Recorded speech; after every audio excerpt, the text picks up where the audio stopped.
فيلمنا بيبدأ بروبي، كلبة في دار تبني بس مميزة جدا، ما بتسمعش كلام حد خالص. كلبة عندها شخصية وتم تبنيها 7 مرات، وكل مرة ترجع لدار التبني تاني عشان شقية جدا، والمسؤولة عنها كاثرين بتكون بتحبها جدا.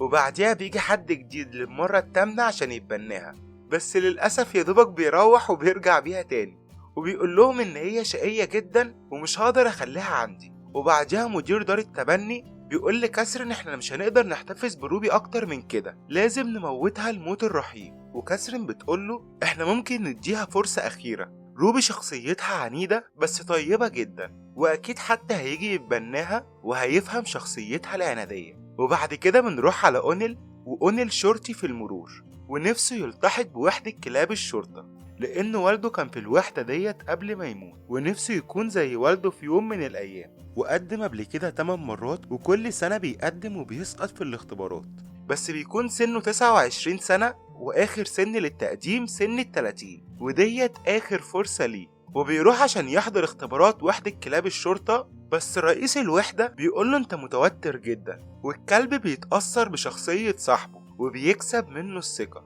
وانت دايما متوتر. وأونيل بيقوله انا اتغيرت عن ال8 مرات اللي قدمت فيهم قبل كده، وصدقني انا بقيت احافظ على تركيزي وبقيت هادي جدا. وبعديها رئيس الوحدة بيقوله ان الكلاب الجديدة بيتكلف الوحدة 10,000 دولار عشان لازم تيجي من ألمانيا، واحنا مش هنقدر نوفر لكل مستجد كلب، لازم تعتمد على نفسك وتجيب كلب لو عاوز تدخل الامتحان. وبعديها أونيل بيفكر شوية وبيروح دار تبني عشان يتبنى كلب، وبيطلب من كاثرين تفرجه على الكلاب اللي موجودة، وبيشوف روبي وبيعجب بيها، وبعديها بيبدأ يتعرف عليها، وبيعرف إن هي شخصيتها قوية جدا. ومدير دار التبني بيمضيه على الورق، وأونيل بيعرفه إن هو محتاجها عشان تدخل معاه وحدة كلاب الشرطة.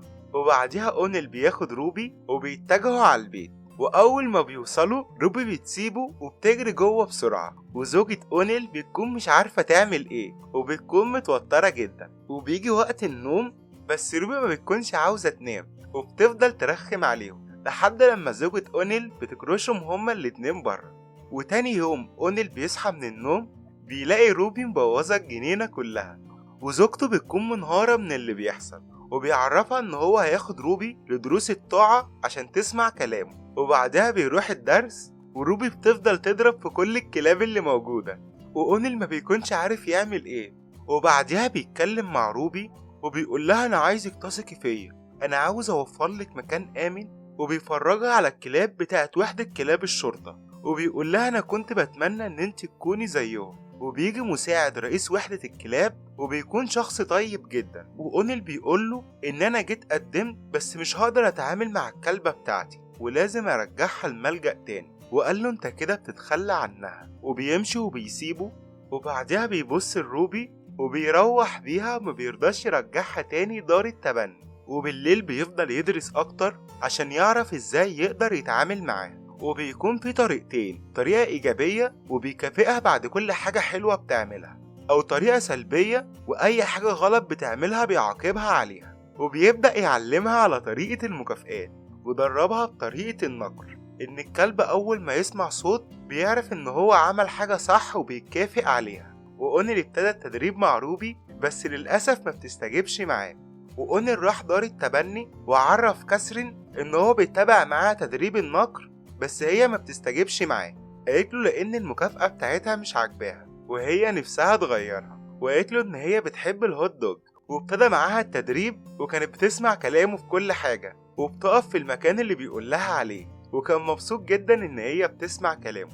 وبيجي يوم الاختبارات وأونيل وروبي بيكونوا أول ناس واصلين، ورئيس الوحدة بيبتدي يكلمهم على المهام بتاعته، وبيقول لهم لازم الكلب بتاعك يكون مطيع جدا ليك، ويكون كلب هادي وبيسمع أوامرك في عمليات البحث والإنقاذ. وبيبدأوا الاختبار، وأونيل بيكون خايف من روبي جدا وخايف إن هي متسمعش كلامه. وبيبدأ الاختبار بتاعهم، وروبي بتنفذ كل التعليمات بتاعت أونيل لحد لما رئيس الوحدة بيطلب منه يبعد عن الكلب بتاعه لمدة 5 دقايق، ويفضل الكلب بتاعه ثابت ما يتحركش. وأونيل بيطلب من روبي وبيقول لها بوس ايدك خليكي ثابتة في مكانك، اوعى تيجي ورايا، وبيتحرك بعيد عنها ورئيس الوحدة بيبدأ يحسب الوقت لحد لما بيعدي ال5 دقايق، وأونيل وروبي بيقدروا يجتازوا الاختبار. والاختبار الجديد إن لازم الكلاب تحتفظ بغرائزها وتفضل ثابتة في مكانها، وبيوزع على كل واحد فيهم هوت دوج. بس روبي أول ما بتشوف الأكل بتتجنن وبتكون عاوزة تاكل، وأونيل بيخاف جدا وبيديها قطعة عشان تسكت.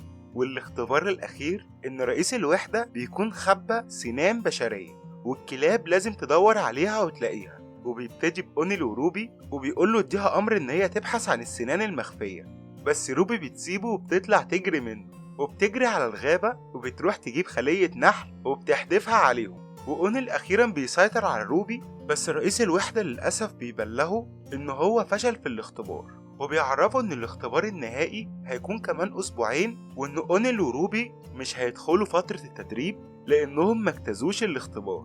وأونيل بيكون محبط جدا وبيحس إن أمله في الالتحاق بوحدة كلاب الشرطة انتهى خلاص. بس زوجته بتيجي وبتقوله إن الاختبار النهائي كمان أسبوعين، وإن أنت اتمنعت بس من تدريب روبي، وممكن أنت اللي تدرب روبي بنفسك وتروح الاختبار النهائي. وفعلا أونيل بالإصرار اللي عنده بيقدر يدربها في البيت، وبيخليها تتدرب على كل حاجة موجودة في كتاب تعليمات الوحدة. وبيجي يوم الاختبار النهائي وأونيل بيدخل الاختبار، وبتكون ديت آخر فرصة ليه. ورئيس الوحدة بيقسم لهم الاختبار ل3 أجزاء، إن الكلاب بتاعتهم تلاقي تليفون وتلاقي سلاح وتلاقي عظام بشرية. وأونيل وروبي بيبدأوا الاختبار، وروبي بتفضل تدور لحد لما بتلاقي التليفون، وبعديها بتكمل بحث لحد لما بتلاقي السلاح. والعظام البشرية بتكون موجودة داخل المبنى، وأونيل بيطلب من روبي إن هي تدور عليها، وفعلا بتفضل تدور وما بتلاقيش أي حاجة، وبتخش من مكتب لمكتب بس مش لاقية حاجة. وفي الآخر بتيجي لأونيل وما بتكونش لاقية أي حاجة، وأونيل بيحس إن هو سقط في الاختبار. لكن رئيس الوحدة بيقول إن ساعات البحث بيكون سلبي ومفيش عظام بشرية في المبنى أصلا.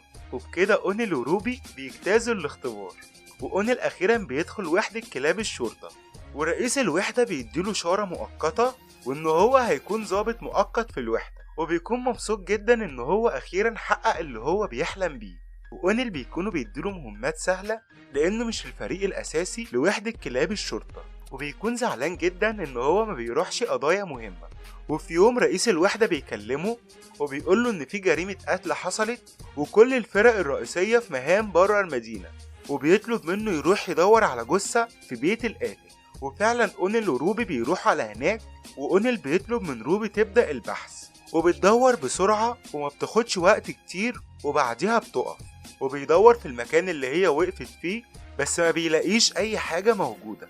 وبيكتشف إن روبي لسه مش جاهزة لمهمات زي دي، وبيكون زعلان جدا ومحبط.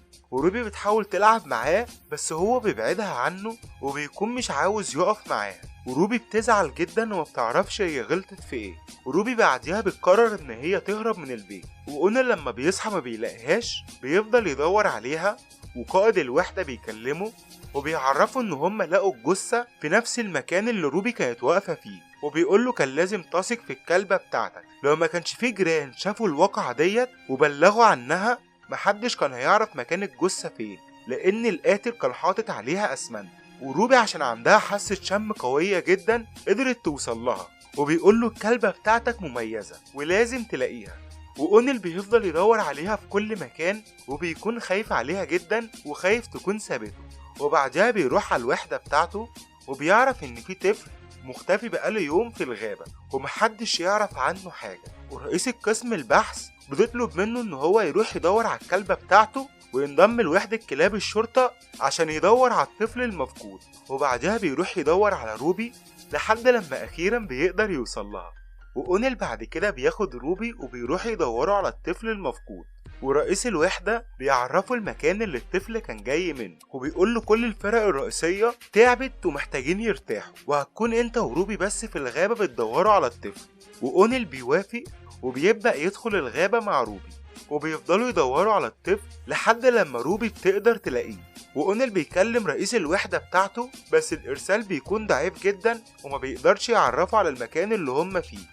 وبعدها أونيل بينزل بسرعة عشان يطمن على الطفل لحد لما الطفل بيفوق، وبيفضل يقول لهم الأحداثيات بتاعت المكان بتاعه بس للأسف مفيش حد سمعه، وروبي بتشغل دماغها وبتفضل تنبح بصوت عالي جدا، وكل الوحدة بتمشي ورا صوت روبي لحد لما أخيرا بيقدروا يوصلوا لأونيل والطفل اللي معاه، وكل دوت بفضل روبي.